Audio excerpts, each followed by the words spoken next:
الحمد لله رب العالمين والصلاة والسلام على أشرف الأنبياء والمرسلين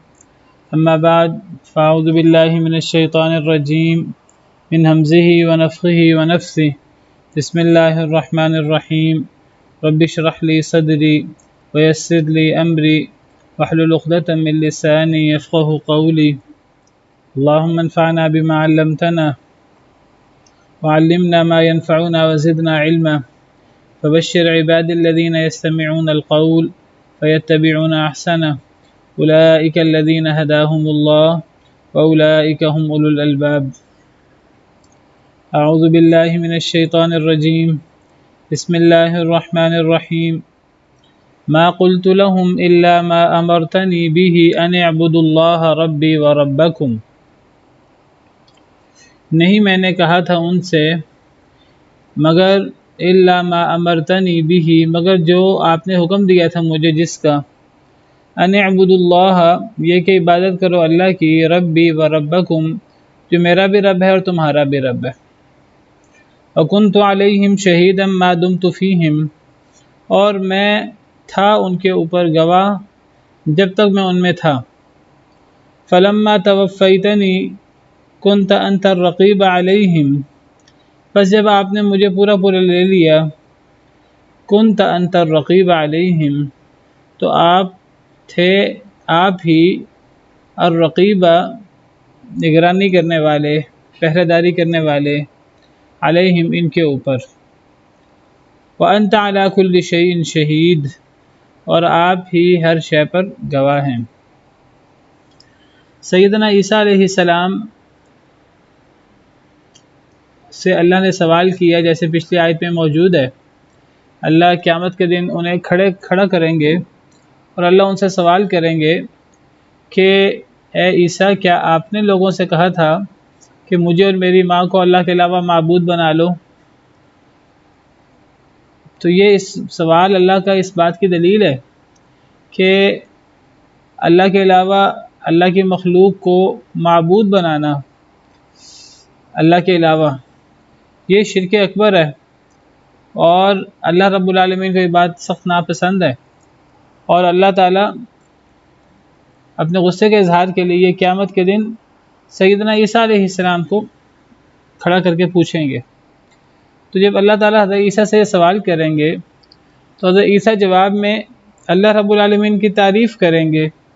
اللہ رب العالمین کو عیبوں سے پاک بیان کر کے سبحانک کہہ کر وہ فرمائیں گے کہ اے اللہ یہ حق نہیں ہے کہ میں ان سے کہوں کہ تم میری اور میری ماں کی عبادت کرو اللہ کو چھوڑ کر یہ حق نہیں ہے جو چیز حق نہیں ہے میرے لیے میں وہ کیسے کہہ سکتا ہوں اور اگر میں نے وہ کہا بھی ہو تو اے اللہ آپ اسے جانتے ہیں آپ جانتے ہیں جو میرے نفس میں ہے اور میں نہیں جانتا جو آپ کے نفس میں ہے انک انت علام الغیوب اے اللہ آپ ہی غیب کو جاننے والے ہیں بہت جاننے والے یہ تو حضرت عیسیٰ علیہ السلام نفی کریں گے قیامت کے دن کہ اے اللہ میں نے انہیں حق کے علاوہ کوئی بات نہیں کی میں نے ان کے سامنے کوئی غلط بات نہیں کی اور اے اللہ اگر میں نے کوئی بات ایسی کہی ہو تو آپ اسے جانتے ہیں حضرت عیسیٰ اللہ کے علم کو اللہ کے علم غیب کو دلیل بنا رہے ہیں پھر حضرت عیسیٰ فرمائیں گے کہ میں نے کیا کہا تھا اپنی قوم کو میری دعوت کیا تھی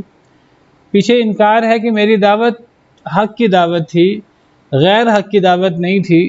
میری دعوت اپنے آپ کے بارے میں نہیں تھی کہ مجھے رب بنا لو اور مجھے اللہ کے علاوہ معبود بنا لو میری ایسی دعوت نہیں تھی اگر ایسی دعوت ہوتی تو اے اللہ آپ جانتے ہیں اس سے تو میری دعوت پھر کیا تھی تو حضرت عیسیٰ علیہ السلام کا جواب جاری ہے وہ فرمائیں گے کہ نہیں میں نے ان سے کہا تھا مگر جو آپ نے مجھے حکم دیا تھا پہلے نفی ہو بعد میں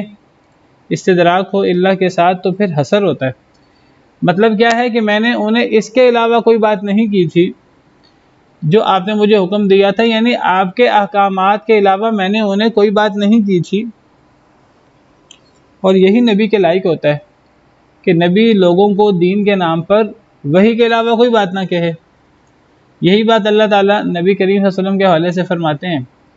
کہ والنجم اذا ہوا ما ضل صاحبکم وما غوا وما ينطق عن الهوى ان هو الا وحی یوحی۔ اللہ قسم کھا کر فرماتے ہیں کہ یہ نبی خواہش سے نہیں بولتے، یہ تو جو بھی بات کرتے ہیں وہ اللہ کی وحی ہوتی ہے، تو یہ وحی کو آگے پہنچاتے ہیں۔ تو حضرت عیسیٰ علیہ السلام بھی فرما رہے ہیں کہ اے اللہ، میں نے تو انہیں اس کے علاوہ کوئی دعوت دی نہیں جو آپ نے مجھے حکم دیا تھا، میں نے صرف انہیں اسی کی دعوت دی، اس کے علاوہ میں نے انہیں کسی اور چیز کی طرف دعوت دی نہیں میں نے ان سے کہا مگر جو آپ نے مجھے حکم دیا تھا جس کا۔ اللہ نے کیا حکم دیا؟ سیدنا عیسیٰ علیہ السلام، صرف حضرت عیسیٰ کو نہیں، تمام انبیاء کرام علیہ السلام کو، ان اعبدوا اللہ ربی و ربکم، یہ کہ عبادت کرو اللہ کی جو میرا بھی رب ہے تمہارا بھی رب ہے۔ تو یہ اللہ نے حضرت عیسیٰ علیہ السلام کو بطور خاص اور دیگر تمام انبیاء کرام علیہ السلام کو بالعموم یہی حکم دیا تھا۔ تو حضرت عیسیٰ کہیں گے کہ میں نے انہیں نہیں کہا اپنی قوم سے مگر وہی بات جو آپ نے مجھے حکم کی تھی کہ میں ان سے یہ کہوں کہ اللہ کی عبادت کرو جو میرا بھی رب ہے تمہارا بھی رب ہے۔ تو حضرت عیسیٰ علیہ السلام نے اپنی قوم کو ہمیشہ جو دعوت دی وہ اس بات کی دعوت دی۔ حضرت عیسیٰ علیہ السلام کی دعوت کا خلاصہ توحید ہے، دیگر انبیاء کرام علیہ السلام کی طرح۔ تمام انبیاء کرام علیہ السلام کی دعوت کی ابتدا، دعوت کی انتہا اور دعوت کا خلاصہ توحید ہے، اعبدوا اللہ ربی و ربکم، اور یہی سیدنا عیسیٰ علیہ السلام کی دعوت کا خلاصہ بھی ہے، دیگر انبیاء کرام علیہ السلام کی طرح۔ اللہ قرآن میں فرماتے ہیں وما ارسلنا من قبلک من رسول الا نوحی الیہ انہ لا الہ الا انا فاعبدون۔ اے نبی صلی اللہ علیہ وسلم، ہم نے آپ سے پہلے کوئی رسول نہیں بھیجا مگر ہم نے اس کی طرف اس بات کی وحی کی کہ میرے علاوہ کوئی معبود برحق نہیں ہے، بس میری ہی عبادت کرو۔ تو ہر نبی کو اللہ نے یہی پیغام دے کر بھیجا ہے کہ آپ لوگوں کو توحید کی طرف بلائیں، اللہ کی عبادت کی طرف بلائیں، شرک کا رد کریں۔ دوسری آیت میں اللہ فرماتے ہیں وَلَقَدْ بَعَثْنَا فِي كُلِّ أُمَّةٍ رَسُولًا أَنِ اعْبُدُوا اللَّهَ وَاجْتَنِبُوا الطَّاغُوتَ، ہم نے ہر امت کے اندر ایک رسول بھیجا اور اس رسول کی دعوت یا اس کی دعوت کا خلاصہ یہ تھا اللہ کی عبادت کرو اور طاغوت سے بچو، شرک سے بچو۔ تو یہی دعوت سیدنا عیسیٰ علیہ السلام کی تھی۔ تو حضرت عیسیٰ کہیں گے کہ نہیں، میں نے انہیں کہا تھا مگر جو آپ نے مجھے حکم دیا تھا یہ کہ عبادت کرو اللہ کی جو میرا بھی رب ہے تمہارا بھی رب ہے۔ تو جب حضرت عیسیٰ علیہ السلام کی دعوت یہ ہے اعبدوا اللہ ربی و ربکم، حضرت عیسیٰ نے پہلا جملہ جو منہ سے نکالا وہ بھی اسی کا ہی تھا، جیسے میں پہلے ذکر کر چکا ہوں سورہ مریم میں حضرت عیسیٰ گود میں جو بولے قال انی عبد اللہ، انہوں نے اللہ کی عبودیت کا اقرار کیا سب سے پہلے کہ میں اللہ کا بندہ ہوں۔ تو حضرت عیسیٰ کے پہلے الفاظ وہ بھی یہ ہیں کہ میں اللہ کا بندہ ہوں، میں معبود نہیں ہوں، اور یہی سیدنا عیسیٰ علیہ السلام کی ہمیشہ دعوت رہی ہے۔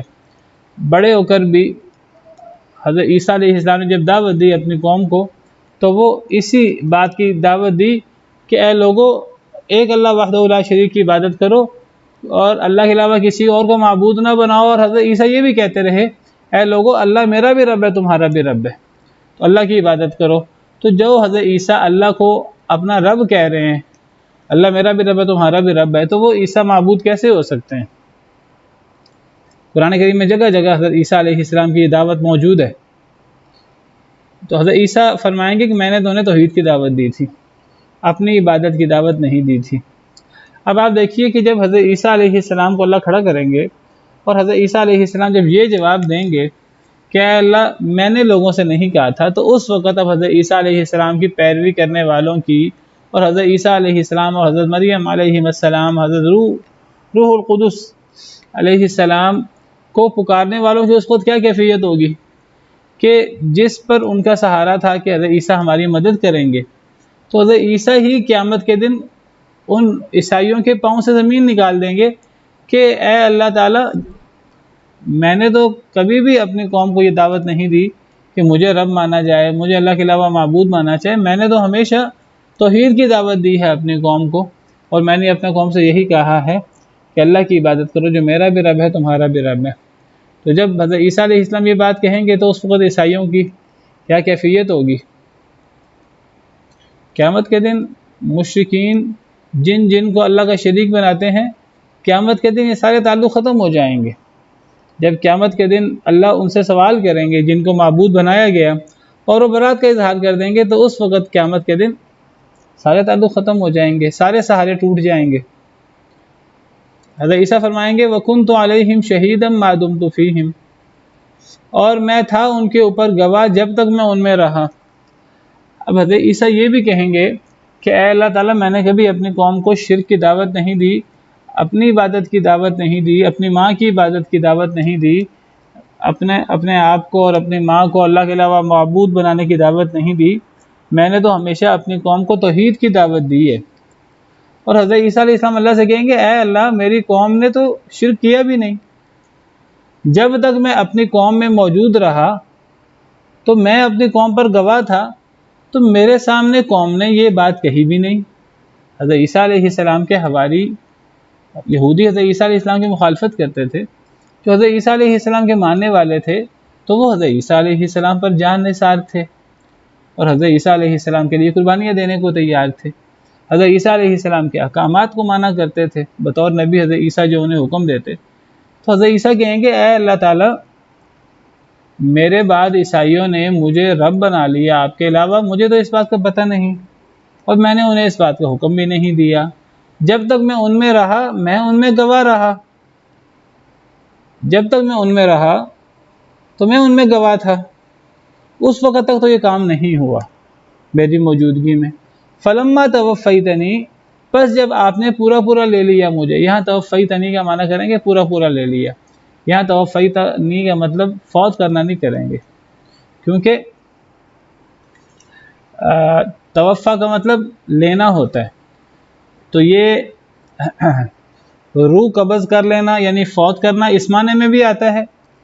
جیسے قرآن میں ہے اللہ یتوفی الانفس حین موتها، اللہ روحوں کو قبض کر لیتے ہیں ان کی موت کے وقت۔ تو توفا جس کا مضارع یتوفا ہے، تو یہ قرآن کریم میں فوت کرنے کے معنی میں بھی آتا ہے، روح قبض کر لینے کے معنی میں یعنی فوت کرنے کے معنی میں۔ اور یہ توفا ہو یا متوفی ہو اسم فاعل، تو یہ اس کا لفظی مطلب ہے پورا لینا، کیونکہ یہ وفا سے ہے۔ توفا اس کا روٹ کیا ہے؟ واو فا یا، اور وفا کا مطلب پورا کرنا ہوتا ہے، وفائے عہد کی ایفا کرنا، ایفا عہد بھی اسی سے ہے، فلاں شخص بڑا با وفا ہے، یعنی وہ اپنے عہد کو پورا کرنے والا ہے۔ تو توفا وفا سے ہے اصل میں، واو فا اور یا، اس کا لفظی مطلب ہے لینا، تو کبھی تو یہ روح لینے کے معنی میں یعنی فوت کرنے کے معنی میں آ جاتا ہے، اور کبھی یہ لینے کے معنی میں ہی یعنی جسم اور روح دونوں کو لینا، تو جسم اور روح جب دونوں کو لیا جائے تو گویا کہ تب اس سے مراد وفات نہیں ہوگی۔ حضرت عیسیٰ علیہ السلام کو جسم اور روح سمیت اٹھا لیا گیا آسمانوں پر معجزاتی طریقے سے، حضرت عیسیٰ علیہ السلام فوت نہیں ہوئے، وہ زندہ ہیں، اللہ کے پاس ہیں، اللہ کو پتہ ہے ان کی کیا کیفیت ہے، کیا تفصیلات ہیں، قرب قیامت وہ اتریں گے آسمانوں سے اور پھر وہ باقاعدہ زندگی گزاریں گے اور پھر باقاعدہ فوت بھی ہوں گے۔ تو فلما توفیتنی سے مراد یہاں جب آپ نے مجھے پورا لے لیا، یعنی جب آپ نے مجھے جسم اور روح سمیت اٹھا لیا، کنت انت الرقیب علیہم، تو پھر آپ ہی تھے، آپ الرقیبہ نگرانی کرنے والے، علیہم ان کے اوپر۔ اے اللہ، جب تک میں ان میں رہا تب تک میں ان میں گواہ تھا، لیکن جب آپ نے مجھے اٹھا لیا جسم اور روح سمیت آسمانوں پر، تب پھر اب مجھے نہیں پتا اس کے بعد کیا ہوا، مجھے اس کے بعد کا نہیں پتا کہ میرے آسمان پہ اٹھائے جانے کے بعد میری قوم نے مجھے پیچھے سے معبود بنا لیا اللہ کا، مجھے نہیں پتا، میری ماں کو معبود بنا لیا اللہ کے علاوہ، مجھے نہیں پتا۔ تو اس سے بھی پتہ لگتا ہے صراحت سے کہ نبی جس چیز کو دیکھتا ہے، نبی کو اس چیز کا پتہ ہوتا ہے، جب تک وہ اپنی قوم میں موجود رہتا ہے اس وقت تک اسے پتہ ہوتا ہے میری قوم کیا کر رہی ہے، لیکن پیچھے سے نبی کو نہیں پتہ ہوتا میرے پیچھے سے میری قوم کیا کر رہی ہے یا کیا کرے گی۔ تو یہی بات حضرت عیسیٰ علیہ السلام فرما رہے ہیں کہ اے اللہ، جب تک میں اپنی قوم میں موجود رہا تو جو کچھ میرے سامنے ہوا مجھے اس کا تو پتہ ہے، میں تب ان میں گواہ تھا، تب تو یہ کام نہیں ہوا، لیکن جب آپ نے مجھے اٹھا لیا آسمانوں پر جسم اور روح سمیت، تب پھر اب آپ ہی ان کے اوپر نگران تھے، پھر آپ ہی ان کے ایک ایک عمل کو دیکھنے والے، اس کی جانچ پڑتال کرنے والے، اس کا جائزہ لینے والے، اور پھر بعد میں اس کی جزا دینے والے پھر آپ ہی ہیں۔ مجھے نہیں پتا میرے آسمان پر اٹھائے جانے کے بعد ان لوگوں نے میرے پیچھے سے کیا کیا، میں نہیں جانتا۔ تو اس سے تردید ہوتی ہے ان لوگوں کی جو لوگ اللہ کی صفات غیر اللہ کو دے دیتے ہیں، نبیوں کو دے دیتے ہیں، ولیوں کو دے دیتے ہیں، جن میں سے ایک صرف علم غیب بھی ہے۔ کہتے ہیں جی اللہ کے علاوہ کسی علم غیب نہیں ہے، تو وہ کہتے ہیں نہیں نہیں، وہ ایک غیب ذاتی ہوتا ہے اور ایک غیب عطائی ہوتا ہے۔ ذاتی علم غیب تو اللہ کے پاس ہے، عطائی علم غیب تو وہ نبیوں کے پاس، ولیوں کے پاس ہوتا ہے۔ بھئی جسے علم غیب کہتے ہیں، یہ ذاتی اور عطائی کی تو تقسیم انہوں نے بنا رکھی لوگوں کو گمراہ کرنے کے لیے۔ علم غیب جسے کہتے ہیں اس کا اللہ کے علاوہ کسی کو پتہ نہیں ہے۔ قرآن کریم اس بارے میں بڑا واضح ہے، قُل لَا يَعْلَمُ مَنْ فِي السَّمَاوَاتِ وَالْأَرْضِ الْغَيْبَ إِلَّا اللَّهُ، کہہ دیجئے نہ آسمان میں کوئی غیب جانتا ہے نہ زمین میں سوائے اللہ کے۔ زمین و آسمان میں کوئی غیب جاننے والا نہیں ہے سوائے اللہ کے۔ اور بھی آیات ہیں۔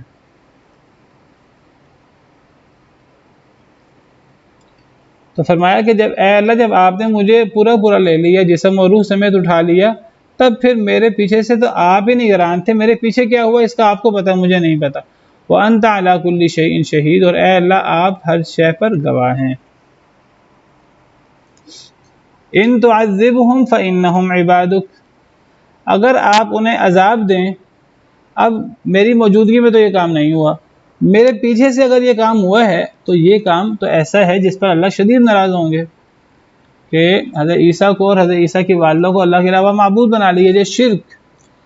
اے اللہ میری موجودگی میں نہیں ہوا، میرے پیچھے سے اب آپ نگران تھے، آپ گواہ تھے ہر چیز پر، تو اگر تو یہ کام میرے پیچھے سے، میری موجودگی میں نہیں ہوا، اگر میرے پیچھے سے ہوا ہے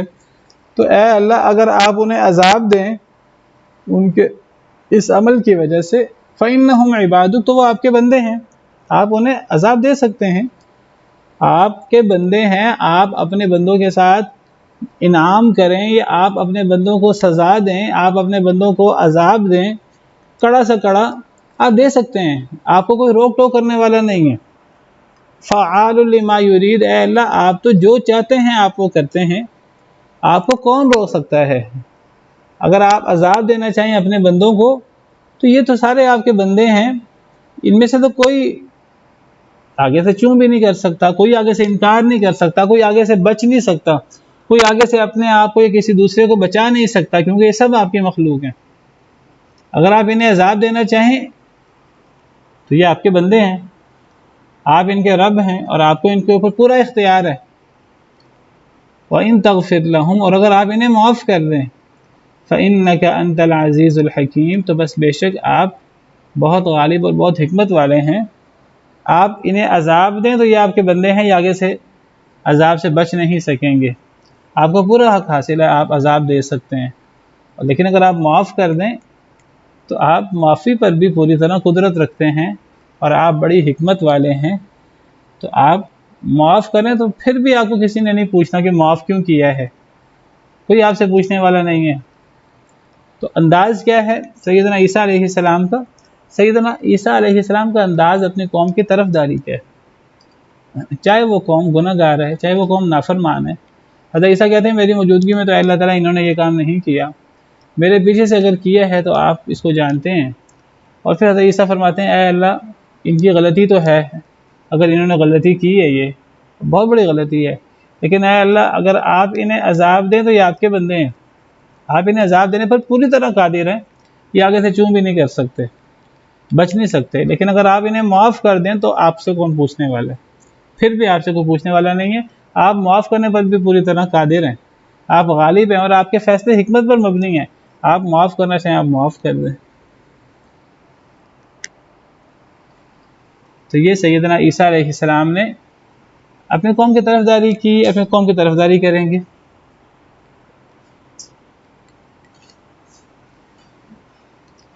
یہ سیدنا عیسیٰ علیہ السلام کا جو ایک بڑا ہی اپنی قوم کے ساتھ نرمی، احسان سلوک اور اپنی قوم کی طرفداری کا جو انداز ہے، یہ انداز دیگر انبیاء کرام علیہم السلام کا بھی رہا ہے۔ سیدنا ابراہیم علیہ السلام کے بارے میں قرآن کریم میں موجود ہے حضرت ابراہیم علیہ السلام کی دعا قرآن میں موجود ہے کہ حضرت ابراہیم علیہ السلام نے اللہ سے دعا کی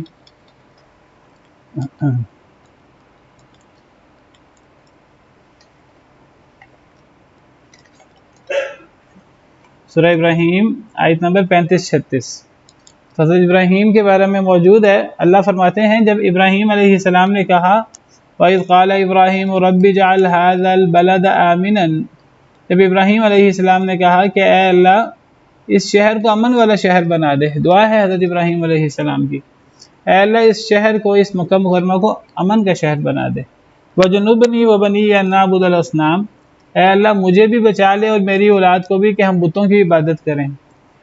پھر حضرت ابراہیم علیہ السلام نے فرمایا رب انہن اضللن کثیرا من الناس، اے اللہ بے شک انہوں نے گمراہ کیا ہے بہت زیادہ لوگوں کو، کنہوں نے؟ ان بتوں نے، ان بتوں کی وجہ سے بہت سے لوگ گمراہ ہوئے ہیں، ان بتوں کی وجہ سے بہت سے لوگ شیطان کے پیچھے لگ کر کفر و شرک کا شکار ہوئے ہیں۔ کون کہہ رہا ہے؟ حضرت ابراہیم علیہ السلام۔ حضرت ابراہیم علیہ السلام کو جو سب سے زیادہ فکر ہے وہ توحید کی، شرک سے بچنے کی۔ پوری زندگی کا مطالعہ کریں حضرت ابراہیم علیہ السلام کی تو اپنی قوم کو بھی شرک سے روکنے کی کوشش کی، زبان کے ساتھ، دعوت کے ساتھ، عمل کے ساتھ، بتوں کو توڑ کر، اور وہ سورج اور ستارے اور چاند کی مثال نمرود کے دربار میں کئی طریقوں سے باپ کے ساتھ، باپ کو بھی دعوت دی شرک سے بچنے کی، اور اپنے بارے میں دعا کرتے ہیں کہ اے اللہ تعالیٰ مجھے اور میری اولاد کو بتوں کی عبادت سے بچا۔ تو پھر کہتے ہیں کہ اے اللہ ان بتوں کی وجہ سے بہت لوگ گمراہ ہوئے ہیں۔ پھر کیا فرماتے ہیں؟ فَمَن تَبِعَنِي فَإِنَّهُ مِنِّي، اے اللہ جس نے میری پیروی کی، جو بتوں کے پیچھے نہیں لگا، جو کفر و شرک کا شکار نہیں ہوا، جو میرا پیروکار رہا، جو میرے پیچھے لگا اور میری باتیں مانی توحید، فَإِنَّهُ مِنِّي، اے اللہ وہ مجھ سے ہے، وہ مجھ سے ہے، اس کا مجھ سے گہرا تعلق ہے۔ وَمَنْ عَصَانِي، اور اے اللہ جو میری نافرمانی کرے، فَإِنَّكَ غَفُورٌ رَحِيمٌ، تو اے اللہ آپ تو غفور الرحیم ہے۔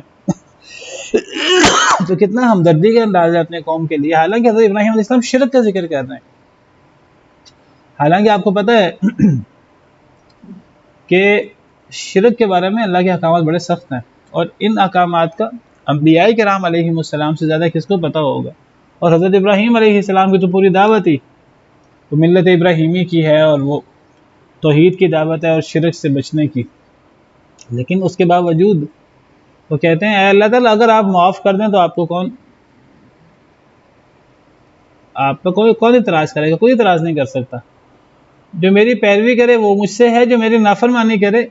آپ چاہیں تو معاف کر دیں۔ آپ غفور بھی ہیں، آپ رحیم بھی ہیں۔ تو یہی انداز سیدنا ابراہیم علیہ السلام کا ہے، اور یہی انداز سیدنا عیسیٰ علیہ السلام کے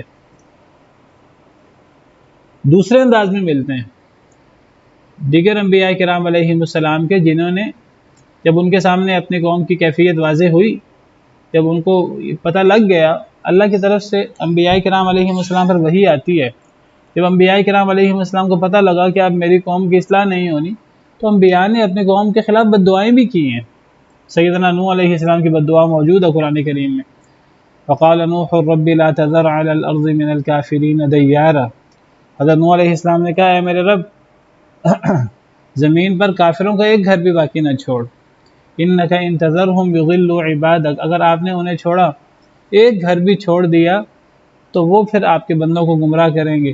ولا یلدوا الا فاجرا کفارا، اور ان کی اولاد میں بھی فاسق و فاجری پیدا ہوں گے۔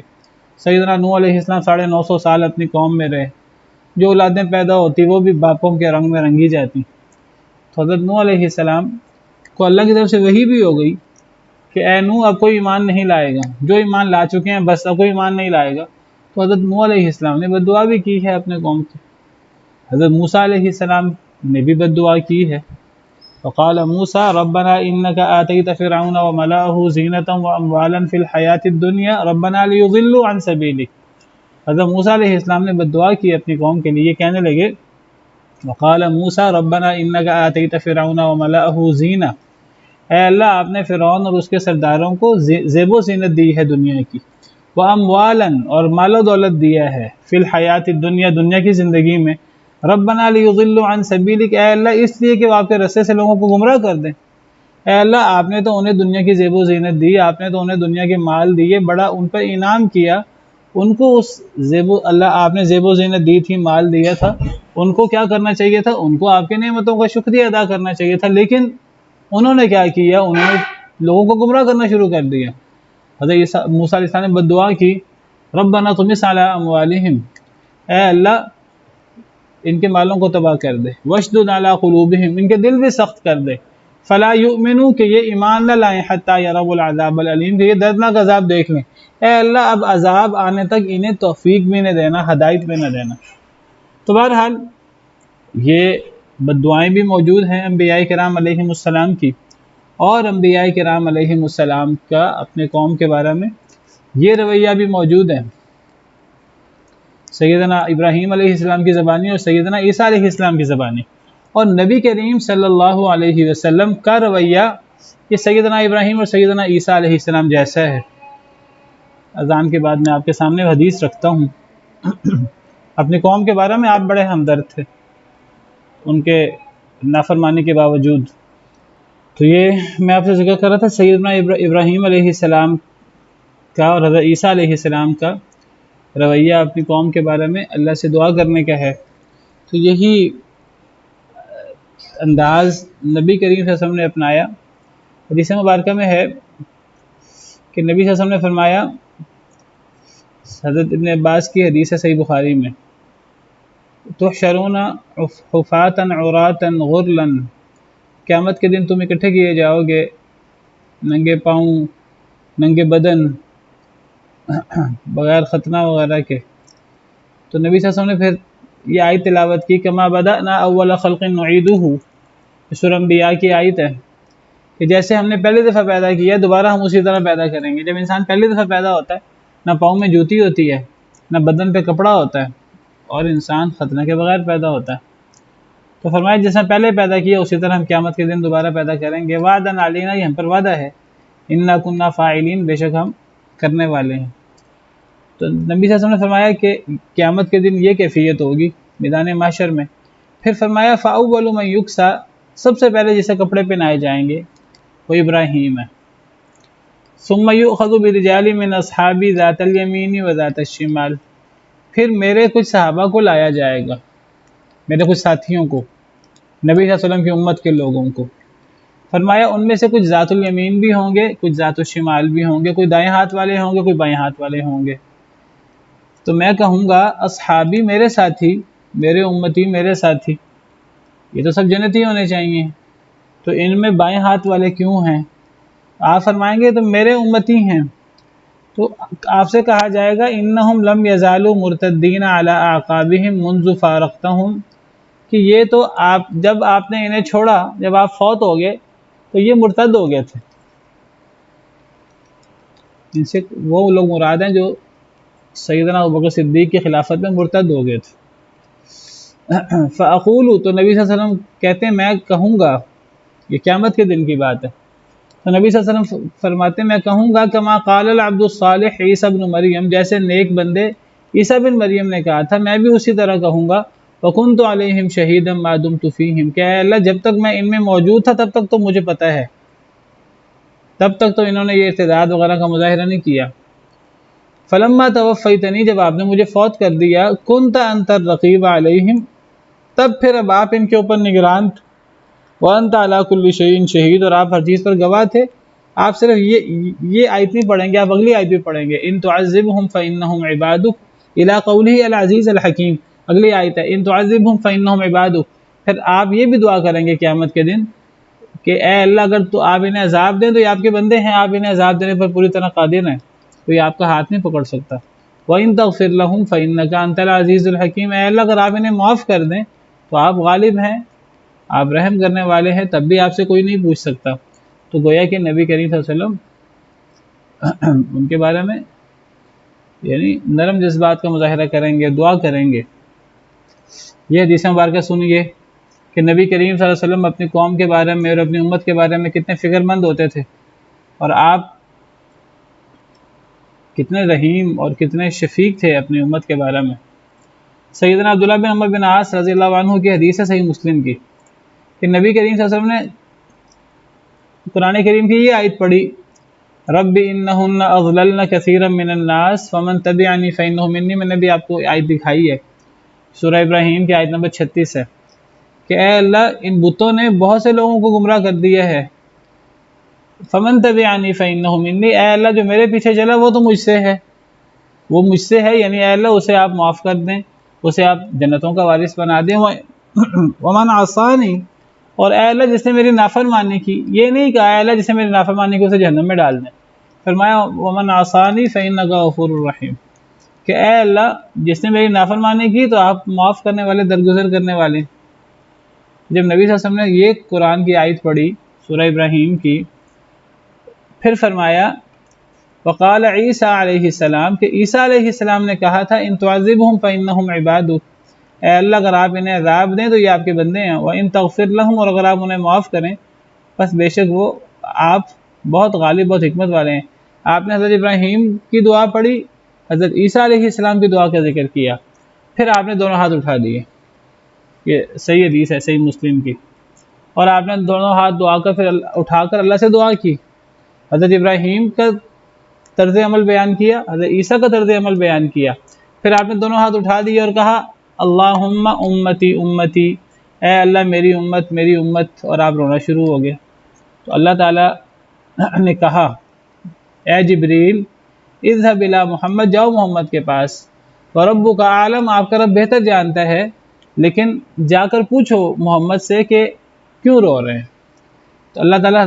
نے حضرت جبریل کو بھیجا کہ نبی صلی اللہ علیہ وسلم اپنی امت کا نام لے کر امتی امتی کہہ کر رو رہے ہیں، تو جاؤ جا کر پوچھو محمد سے کیوں رو رہے ہیں۔ اللہ کو پہلے ہی پتہ ہے، لیکن پھر بھی اللہ نے حضرت ابراہیم کو حضرت جبریل کو بھیجا۔ فاتاہ جبریل، تو جبریل آئے، فسألہ، اور ان سے سوال کیا، فاخبرہ رسول اللہ صلی اللہ علیہ وسلم بما قال، تو نبی صلی اللہ علیہ وسلم نے انہیں خبر دی اس کی جو آپ نے کہی تھی۔ کیا کہا تھا کہ آپ نے حضرت جبریل کے سامنے حضرت ابراہیم کی دعا ذکر کی، فمن تبعنی فانہ منی ومن عصانی فانک غفور رحیم، اور پھر حضرت عیسیٰ کی دعا کا ذکر کیا، حضرت عیسیٰ کی دعا ہے ان تعذبہم فانہم عبادک وان تغفر لہم فانک انت العزیز الحکیم، اور یہ کہہ کر نبی صلی اللہ علیہ وسلم نے اپنی امت کے بارے میں آپ پریشان ہو کر آپ نے اپنی امت کے بارے میں گویا کہ اللہ سے دعا کی کہ اے اللہ میری امت کو بھی معاف کر دے، میری امت گناہ گار ہے، کمی کوتاہی کرنے والی ہے، تو اے اللہ میری امت کو بھی معاف کر دے۔ تو اپنی امت پر شفقت کرتے ہوئے آپ روئے تھے، تو آپ نے جبریل کو ساری بات بتائی۔ تو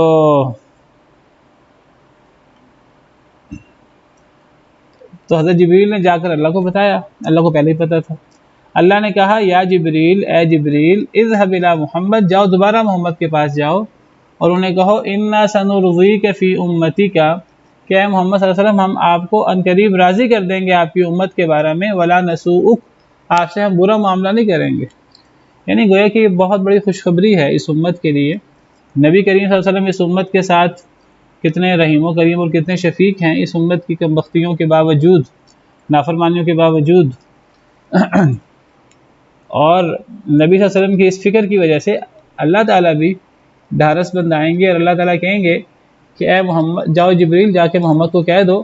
کہ انشاءاللہ ہم قیامت کے دن ایسا معاملہ کریں گے آپ کی امت کے بارے میں کہ آپ راضی ہو جائیں گے، ہم آپ کے ساتھ برا معاملہ نہیں کریں گے۔ آپ کو پتہ ہے نبی صلی اللہ علیہ وسلم کی امت آخری امت ہے لیکن سب سے پہلے جنت میں داخل ہوگی، اور آپ کو پتہ ہے نبی صلی اللہ علیہ وسلم کی امت جو ہے،